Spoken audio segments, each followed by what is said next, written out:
Hanya diisi oleh apa? Keinginan, harapan, kekhawatiran, kecemasan perkara dunia yang berlebih. Hanya diisi perkara itu terus. Sehingga apa? Yang diisi hanya masalah.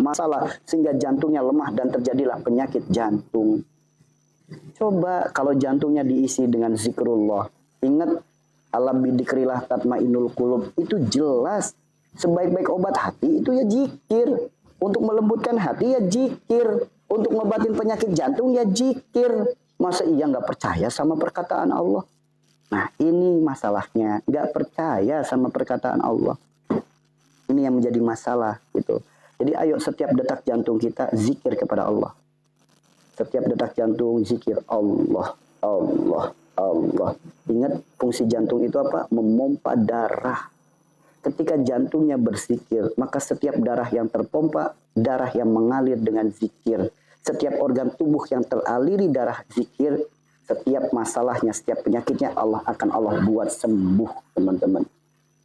Itu ya teman-teman ya. Ingat kolbu. Di sini ada namanya alam misbah, alam nurani, alamnya Allah. Nah, sebagaimana kita lahir, ingat ya rumahnya Allah, satu kolbu kita, kedua ada di Ka'bah, yang ketiga ada di Arsy. Nah, ingat Ka'bah, di dalam Ka'bah itu di Ka'bah itu ada namanya batu Hajar Aswad yang putih bercahaya terang benderang, putih bagaikan susu terang benderang awalnya.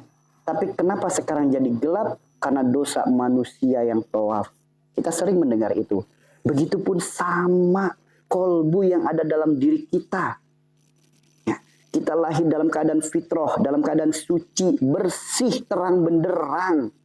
Tapi karena apa? Tawaf, darahnya tawaf di dalam kolbu, darahnya sifat-sifat buruk, darahnya darah-darah kotor. Akhirnya apa? Kolbu yang tadinya terang, akhirnya jadi gelap gara-gara sifat kita. Ingat, Ka'bah ada yang tawaf manusia. Kolbu ada yang tawaf, yaitu darah. Karena darah itu tawaf, terus keliling. Tuh teman-teman. Makanya ayo jadikan setiap detak jantung kita berzikir kepada Allah. Setiap hembus nafas kita berzikir kepada Allah. Maka setiap hembus nafas kita Allah. Setiap hembus nafasnya Allah, Allah, Allah. Detak jantungnya Allah, Allah, Allah. Saya yakin dan hakul yakin sehat sohiron wa batinan. Itu ya teman-teman ya. Yang aneh itu nggak percaya dengan perkataan Allah.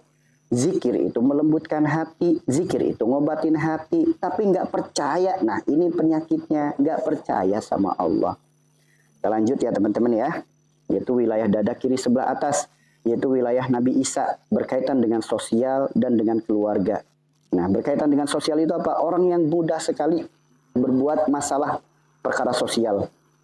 Nah hati-hati nih, termasuk yang suka sensasi, bikin gaduh lingkungan dengan status-statusnya di sosial media, atau bikin masalah di keluarga. Nah itu, makanya semua penyebab penyakit yang ada di dada, baik itu jantung, liver, paru-paru, kanker payudara, kemudian apalagi tadi asma, TBC dan lain sebagainya. Semua penyakit yang ada di dada penyebabnya satu, adanya dosa kesombongan sebagaimana sombongnya Firaun, yaitu keakuan yang tinggi.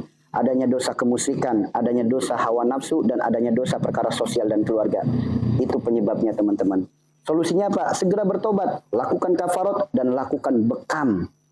Kenapa bekam? Rasulullah bersabda, semua penyakit ada obatnya. Dan sebaik-baik pengobatan adalah hijamah. Hijamah itu apa? Berbekam. Ayo teman-teman yang punya penyakit yang ada di dada. Satu, taubat. Kedua, kafarat. Tiga, berbekam. Saya yakin dan hakul yakin sembuh teman-teman. Sembuh. Sebagaimana penyakit gula, pankreas. Pankreas kan masih masuk wilayah dada juga. Nah, orang yang punya penyakit gula, taubat, kafarat, bekam. Banyak, ratusan, mungkin ribuan orang yang sudah sembuh. Tanpa pantang makanan. Tanpa pantang makanan. Makanya apa? Ayo bersandarlah pada Al-Quran dan Sunnah. Jelas sebaik-baik nasihat, sebaik-baik petunjuk, sebaik-baik solusi, sebaik-baik obat adalah Al-Quran dan Sunnah. Itu udah jelas. Kenapa nggak percaya? Nah ini masalahnya. Bismillah ya teman-teman. Kita lanjut wilayah perut. Nah ini wilayah yang paling banyak penyakitnya ini.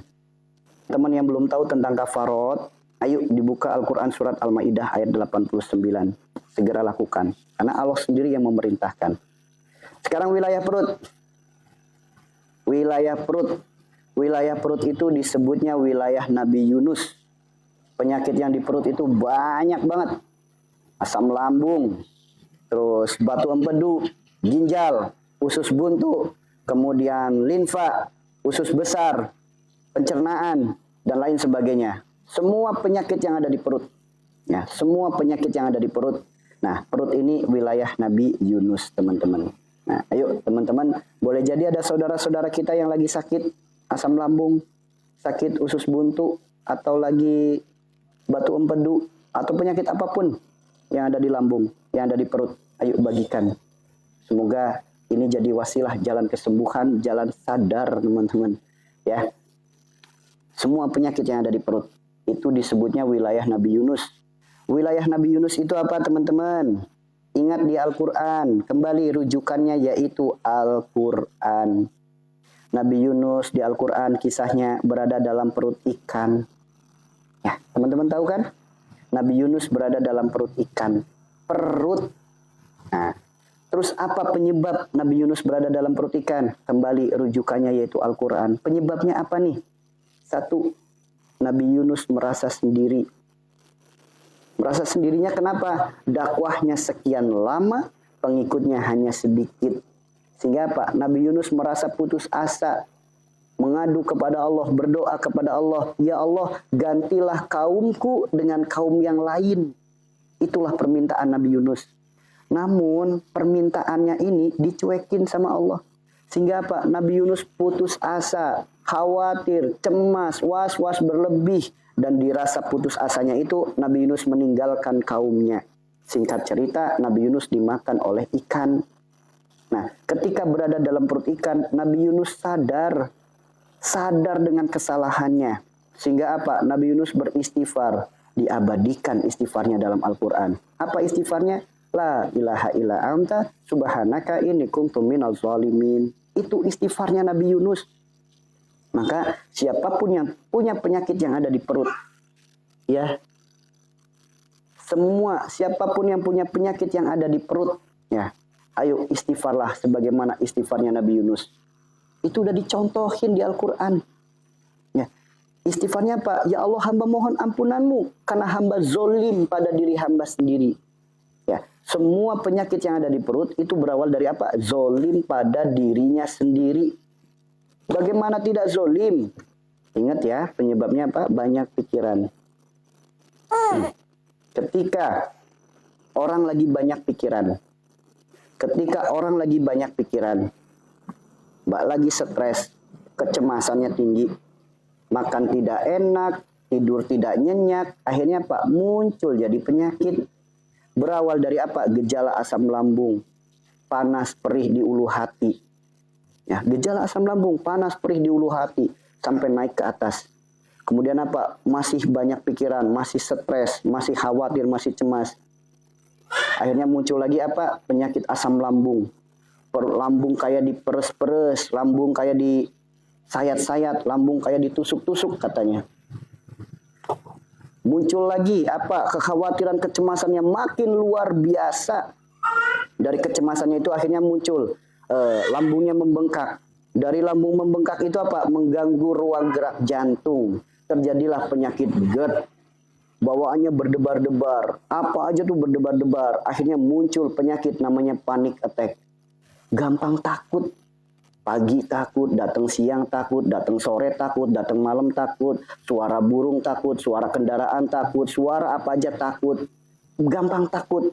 Dan kalau lagi takut, berdebar. Bawaannya tuh berdebar. Nah, itu. Nah, nanti dari ketakutan itu nggak bisa dikontrol, muncul lagi penyakit baru lagi, namanya anxiety psikosomatis. Ketakutannya muncul apa? Takut mati. Dihantui rasa takut mati. Ketakutan berlebih akan kematian. Tuh. Akhirnya apa? Ketika mendengar berita innalillahi wa inna ilaihi rajiun, baik yang di mushola ataupun yang di masjid, langsung tumbang badannya. Keluar keringat dingin, badan lemas, badan menggigil, dan lain sebagainya. Belum lagi yang sampai tumbang, ambruk. Berawal dari mana? Pikiran, kekhawatiran, kecemasan, was-was. Itu teman-teman. Berawal dari was-was. Malam-malam dengar suara di genteng. Disangkanya Pak, santet datang. Kenapa? Dari was-wasnya itu. Ketika berobat ke rumah sakit, nggak ada diagnosanya. Bahkan sudah dicek di laboratorium dengan dites segala macamnya. Nggak ada penyakitnya. Nah ini mentalnya ngedon. Saya sakit seperti ini rasanya, kok nggak ada diagnosanya. Berarti bener nih, sakit saya gara-gara guna-guna, sakit saya gara-gara makhluk goib, sakit saya gara-gara santet. Kenapa? Gas lambung, gas perut, itu ketika lagi tiduran, dia selalu mencari tempat tertinggi. Makanya jalan-jalan di perut, itu gas perut. Disangkanya Pak, di dalam kayak ada ularnya jalan-jalan. Padahal gas perut. Ya itulah orang kalau sudah dikuasai oleh was-was, munculnya seperti itu. Pikirannya buruk terus. Berpikiran yang berlebih, sesuatu yang belum tentu terjadi. Nanti kalau saya mati gimana anak saya? Nanti kalau saya mati gimana suami saya? Gimana istri saya? Munculnya kayak gitu. Nah itu semua berawal dari apa? Dari was-was teman-teman. Was-was itu dari mana? Was-was itu dari syaitan, dari setan. Setan diciptakan dari apa? Dari api. Itulah kenapa wajar orang kalau terkena penyakit asam lambung malas mandi.